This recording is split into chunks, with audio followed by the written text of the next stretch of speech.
I'm not a woman, I'm not a man. I am something that you'll never understand. Hi, my name is Goddess Normative, and this is the last episode of the Black History and Drag series. If you'd like to see more, you could just let me know in the comments and I'll just continue this series beyond Black History Month. I really had a great time making this series. If you do want to see more, just let me know who you'd like to see in the comments, and each week I'll release a video about that person. Black, of course. Please like and share this episode and the rest of my episodes as well. It really helps to promote and to share this history because I think it's very important, and I know you do too, or else you wouldn't be watching me right now. Today, I'm gonna do the history of someone who is fucking amazing. Their career spanned for decades on end, and they actually were able to change music as we know it. They created an entire genre of music based on where they came from.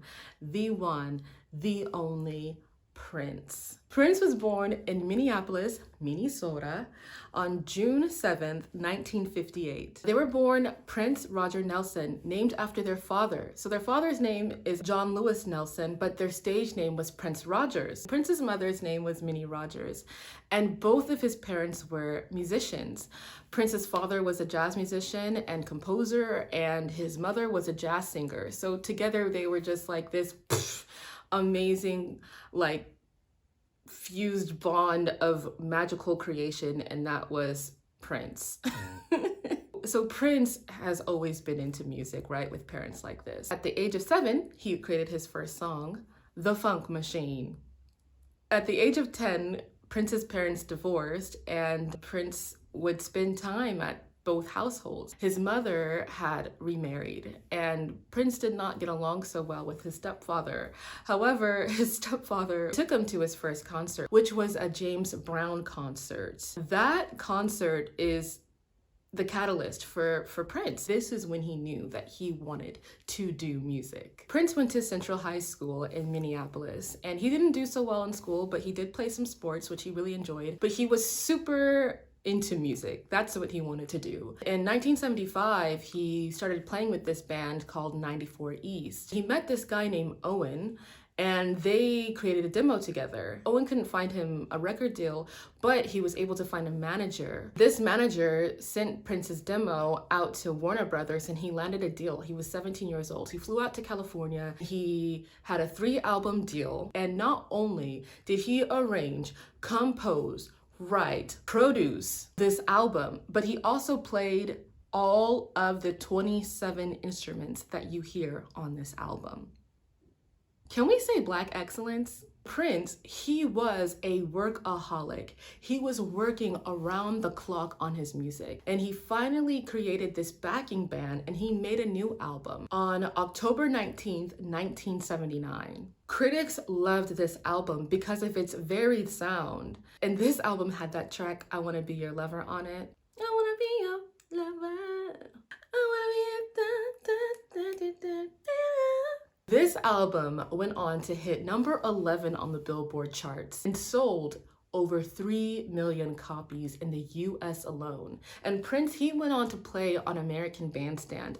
American Bandstand was actually this television show that had every household in America at their television sets to watch. So if you were able to be showcased on this TV show, you had hundreds of millions of people watching you. And so this was something that this ignited Prince's career. Next, he released the album Dirty Mind, which was an immediate classic. And this album was so different from his last two because it was so sexually charged. I mean, come on, it's called Dirty Mind. And it was such a profound change of direction for Prince's music. It was released on October 8th, 1980. Conservatives didn't know what to do with this music. It was a conglomerate of new wave, R&B, soul, and it's something just particular to Prince himself. And this album, it didn't do so well, but it was critically acclaimed.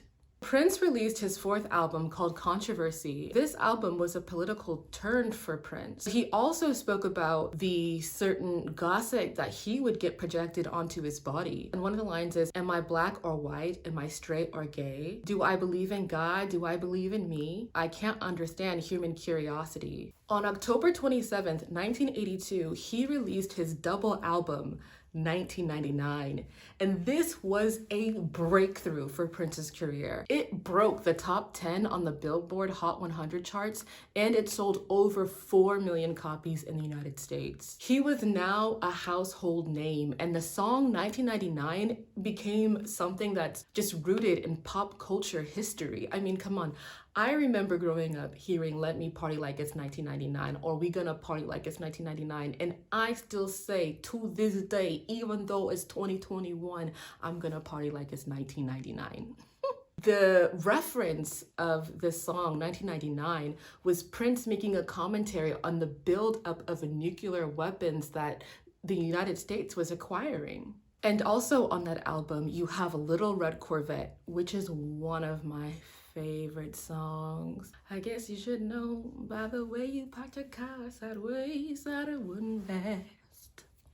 Now Prince is at this point in his career where he is considered the greatest pop star in the entire world. After this album, he made the film Purple Rain, which was loosely based on his life. It was produced by WB, and it starred him, and he did the soundtrack for the album as well.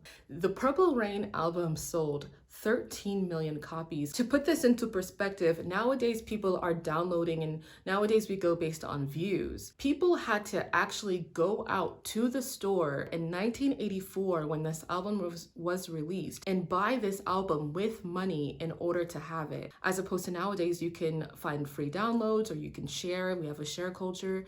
And so for an album to sell 13 million copies, and I'm only talking about in the United States alone, that's a big deal. This album spent 24 weeks on the Billboard's #1 position. It held hits like "When Doves Cry," "I Would Die for You," and my favorite, "Darling Nikki." Darling Nikki was, I'm getting chills. It was such a significant song for that generation. Prince is speaking about masturbation, speaking about S&M, he's speaking about the autonomy of a woman's sexuality, and talking about sex work as well. Nikki has Prince sign the dotted line, says that she has everything money can buy before they engage in sexual activity. It's freaking fantastic. It just goes to show just how beyond Prince's years that he was, because we're just barely talking about sex workers' rights. At this time, there was no actual advisory labels on albums when they had explicit content. When this one Susan heard her 11-year-old daughter listening to Darling Nikki in her bedroom, this is what caused Susan to create Parent Music Resource. And this led to the Parental Advisory Explicit Content label that you now see on albums that have very graphic and visual language in him.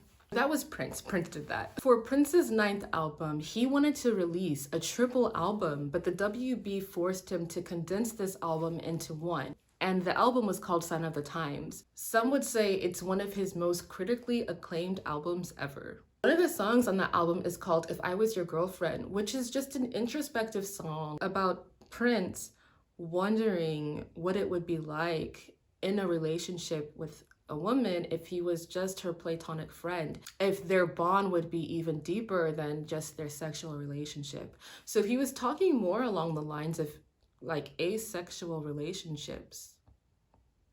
Wow. The song was written from Prince's alter ego, Camille. And in order to create Camille's specific sound, Prince would heighten his voice to a specific register, and he would sing the additional vocals an octave lower than what he intended. And then he would speed the vocals up.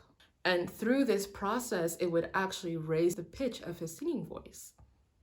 The next album was called The Black Album. Prince actually did not release this album, Like, he worked hella hard on this album, but then in the end didn't release it. When he was supposed to release that triple album that was condensed into one, Sign of the Times, one of the albums was supposed to be an entire project dedicated to his alter ego, Camille.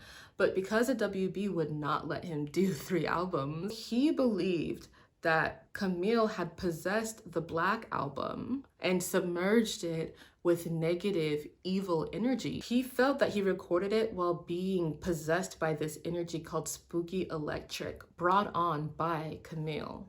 The WB had already made 500 copies of this album and had already done some stuff overseas in the European market. He said he was experiencing these terrifying hallucinations and realized it would be just irresponsible to release such a dark album. He believed that this was Camille's revenge for him not following through with the Camille project. Prince released the film Graffiti Bridge, and this was the sequel to Purple Rain. The album did so well, and he produced this album with the New Power Generation. With this band, he went on to release Diamonds and Pearls. If I give you diamonds and pearls, would you rather have a boy or a girl?